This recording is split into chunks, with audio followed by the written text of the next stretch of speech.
예, 그런 내용들 중에 뭐 한 가지씩 말씀을 좀 드릴게요. 제가 비오유키소를 많이 드셔라 이렇게 얘기를 말씀을 드리고 있잖아요. 비오유키소란 비타민, 오메가3, 유산균, 키토산, 소금. 그런데 이걸 먹으면 혈압약과 당뇨약을 끊어도 되느냐라고 질문을 또 하시는 분이 계세요. 정말 단순하게 생각하시면 될 것 같습니다. 제가 드시라고 하는 것들은 영양제잖아요. 뭐라고요? 영양제. 영양제는 왜 먹느냐 하면 우리가 먹고 있는 음식으로부터 이 영양 성분을 충분하게 흡수나 공급을 하지 못하기 때문에 이렇게 드시라고 하는 거잖아요. 즉 음식을 통해서 먹는 그냥 음식이라고 보시면 되는 거잖아요.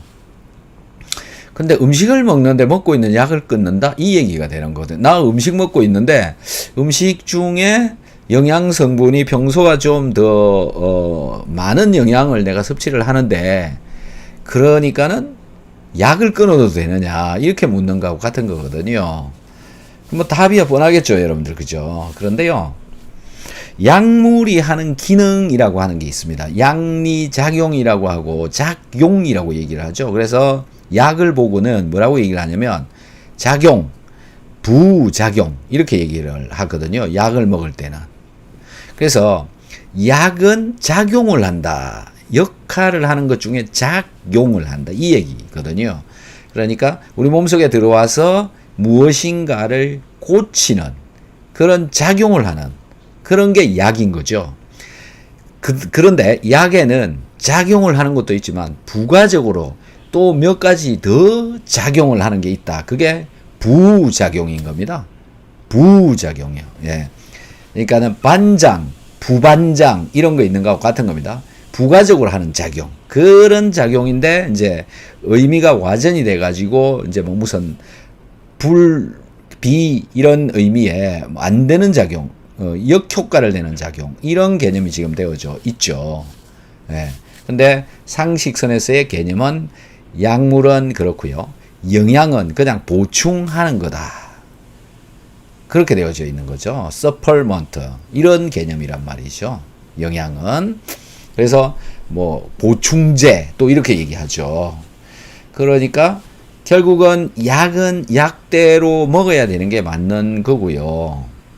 그 다음에 영양제는 영양제대로 먹어야 되는 게 맞다. 이렇게 되는 거죠. 그런데요, 비오유키소를 먹다 보면 혈압이 떨어져 가지고 저혈압이 됩니다. 또 혈당이 떨어져 가지고 저혈당이 됩니다. 큰일 납니다. 이런 일이 벌어지죠. 그래서 저한테 전화가 옵니다. 저혈당이 되는데요. 이거 어떡합니까? 이거 먹어야 됩니까? 이거 끊어야 되겠네요. 이렇게 됐죠. 그런데 다시 좀 더 바꾸어서 생각을 하면, 아니, 영양제를 먹었더니 혈당이 떨어졌어. 그러면 당약도 먹고 있는데 영양제를 먹으니까 혈당이 떨어져. 당약을 먹으니까 혈당이 유지가 되는데 영양제를 먹으니까 혈당이 저혈당이 돼. 그러면 어떻게 해야 되지? 영양제를 끊을래? 당뇨약을 끊을래? 영양제를 줄일래? 당뇨약을 줄일래? 이 중에 선택하시면 되는 거잖아요. 뭘 선택을 하시겠습니까? 예. 그래서 결국은 어떤 일이 벌어지냐면 줄이다가 끊어버리는 꼴이 되는 겁니다. 그럼 왜 끊게 되었을까요? 이제 이렇게 한번 또 생각을 해봐야죠. 영양을 열심히 먹고 있었습니다. 음식을 열심히 먹고 있었고 먹고 있는 그 음식에다가 일반 영양제라고 하는 것을 보충을 해서 더 먹었더니 혈당이 점점 떨어지더니 결국은 당뇨약을 줄여서 먹다가 결국은 끊어버리더라. 이 얘기는 무슨 얘기예요? 출발은 뭐였습니까? 내 몸에 영양이 부족했다. 내가 음식을 먹고는 있기는 한데 영양이 부족한 음식을 먹고 있었다. 이 얘기가 되는 거죠. 그럼 여러분들은 지금 전부 뭡니까? 지금 이 방송을 듣고 계시는 여러분들 모두가 영양 실조, 영양 부족의 삶을 살고 있다. 이렇게 돼버리는 겁니다. 그러면 저는요, 어떠냐라는 거죠. 넌 영양제 먹고 있냐? 저 영양제 여러분보다는 아마 많이 먹고 있을 겁니다. 그죠? 그럼 전 어디가 나쁜 데가 있냐? 그래서 먹는 게 아니고 그냥 보충한다라는 개념이거든요. 그러니까, 저도 뭐 정말 잘 먹는다고 먹는데 음식 양 충분히 먹고요. 이것저것 골고루 먹고요. 그렇게 먹는데 저도 부족한 것인 겁니다. 이런 상황이 되어져 있는 거죠. 여러분들 모두 부족한 상황이다. 영양이.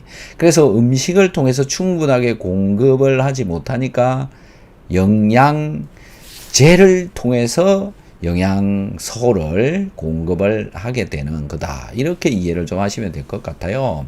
그러면 그렇게 먹고 있는 그 영양제를 그게 그러면 옳은 것이냐 이렇게 또 판단할 수 있죠. 간에 영향을 주어가지고 아니면 이 요로 결석을 만들어서 오히려 나쁘다는 둥 온갖 이야기가 난무하고 있지 않습니까? 그럼 어떤 거냐, 어느 게 맞는 거냐 이거죠. 네, 그건 알아서 판단을 하시되 영양제 약하게 영양을 제대로 안 먹고 영양 실조로 그냥 사시던가 영양을 좀 더 채워 넣어서 사시던가 이런 개념이죠. 그럼 좀 더 비약적으로 발전을 또 한번 해볼까요? 그럼 물도 줄여서 먹죠.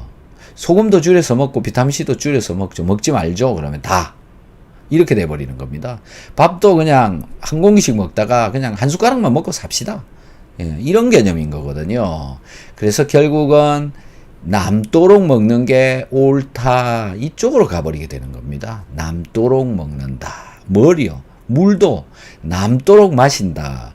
남으니까 소변으로 빠져나간다. 그게 수분이 충분한 몸이 되는 거죠. 소금도 역시 마찬가지입니다. 남도록 먹자. 남도록. 그러니까 과하게 먹으라 이 얘기가 아니고요. 부족하게 먹으면 안 된다. 이 얘기입니다. 부족하면 안 된다. 물도 부족하면 안 되는 거죠. 이 말의 의미가 굉장히 차이가 많이 나는데요.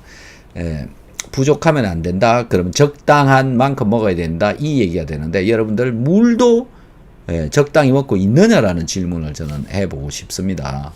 소금도 역시 적당히 먹고 있느냐라는 거죠. 근데 소금이 적당히 먹는 소금이 뭐냐면 남도록 남아서 소변으로 빠져나오도록 먹어야 적당히 먹는 거라는 거죠. 그게 뭡니까? 0.9% 이렇게 되는 거죠. 그 다음에 비타민C도 역시 마찬가지입니다. 비타민C도 남도록 먹어야 된다라는 거죠. 소변으로 빠져나오도록 먹어야 된다라는 거. 그게 적당히 먹는 거다. 네. 그럼 과하게 먹는 건 뭐냐? 네. 소변으로 많이 빠져나오면은 과하게 먹는 거겠죠. 근데 기준이 어디냐면 그거는 묽은 변이 나올 때가 꽤나 많이 먹는 거다. 네. 과하게 먹는 거다. 이 수준인 거죠. 묽은 변이 나올 때까지. 묽은 변이 나오지 않는다? 그러면 그냥 적당히 먹고 있는 거다. 이 얘기고요. 6g 아래로 내려가 버리면 적게 먹는 게 되어버린다. 그러면 비타민C 6g을 하루에 6g을 먹으라고 그러는데 음식을 통해서 도대체 어떻게 얼마나 먹어야 6g을 먹을 수 있을까라는 겁니다. 음식을 통해서 6g 먹을 수 있을까요? 가능할까요? 불가능합니다. 그래서 영양제를 먹어야 되는 거죠. 음식을 통해서 6g을 먹으려면요. 오렌지나 레몬이나 100개 먹어야 됩니다. 100개. 100개 드실 수 있겠어요? 하루에? 있나요? 100개 드실 수 있는 분들 없겠죠. 그래서 영양제를 드셔야 된다.